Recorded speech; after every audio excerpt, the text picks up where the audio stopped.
देखो जदि double engine सरकार सतरे निज दम अच्छी ताले खणी माफिया ठार आरंभ करके बाली माफिया कोसर माफिया हजार हजार कोटी टका फाइन पड़ी फाइन पेंडिंग रही आज पर्यंत से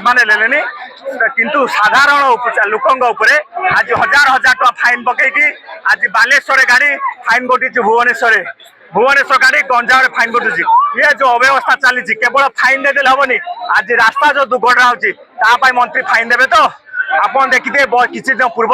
मो बस आज्ञा जीवन चलीगला सरकार कौन इस्तीफा देले ना मंत्री इस्तीफा देले कई आज्ञा देलेनी केवल ये आईन क्या आसना साधारण लोक आसूसी जो बड़ बड़ नेता मंत्री अच्छा आज्ञा अपनी ना आज ये डबल इंजिन सरकार केवल लोक मान खाली लाइन ले ठिया कर आधार कार्ड ले लाइन ले पल्यूशन लाइन ले फाइन काटा लाइन ले जदि सतरे सरकार साधारण लोक जो भोट नहीं सरकार ठिया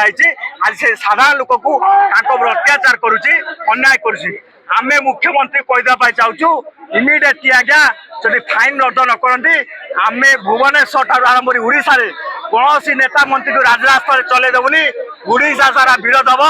आमे ये केवल नुह आसंदा जो भोट आस पंचायत स्तर में आउ डबल इंजिन सरकार को कई आज्ञा भोट देवेनि जी आज्ञा शोषण अत्याचार कले बहुत लोक सहले प्रत्येक घर घर आम जीवु प्रचार करूँ ये डबल इंजिन सरकार लोक सरकार नुह ये खणी माफिया आरंभ करके बाली माफिया अदानी अमानी सरकार।